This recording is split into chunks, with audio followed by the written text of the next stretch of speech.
যেটা বানাবো না বাস, জিভে জল আসবেই আসবে। চলো, প্রথমেই দুটো আম ভালো করে জল দিয়ে ধুয়ে খোসাটা ছাড়িয়ে নেব। এবার চাকুর সাহায্যে আমটাকে ভালো করে ঝিরিঝিরি করে কেটে তোমরা যেমন ঝাল খাবে সেই অনুযায়ী শুকনো লঙ্কা ভালো করে পুড়িয়ে হাতের সাহায্যে গুঁড়ো করে আমের উপর ছড়িয়ে পরিমাণ মতো বিট নুন, চিনি, কাসুন্দি, সর্ষের তেল, কিছুটা লঙ্কার গুঁড়ো, কয়েকটা গন্ধরাজ লেবু পাতা ছিঁড়ে দিয়ে ভালো করে মাখিয়ে নিয়ে জাস্ট বলতে বলতে আমারই জিভ দিয়ে জল চলে আসে।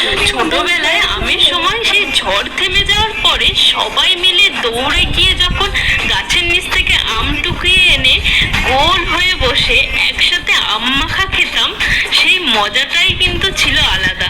আর তোমরা ছোটবেলায় কে কে সবাই একসাথে গোল মিটিং হয়ে বসে আম মাখা খেয়েছো সেটা কমেন্ট করে অবশ্যই জানিও। চলো তাহলে টাটা।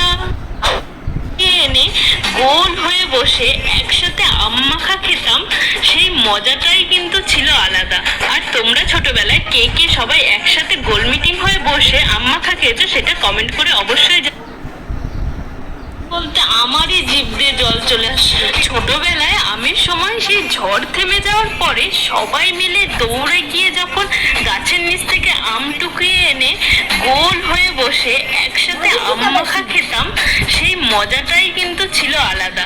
আর তোমরা ছোটবেলায় কে কে সবাই একসাথে গোল মিটিং হয়ে বসে আম মাখা খেয়েছো সেটা কমেন্ট করে অবশ্যই জানিও। চলো তাহলে টাটা। ঝড় থেমে যাওয়ার পরে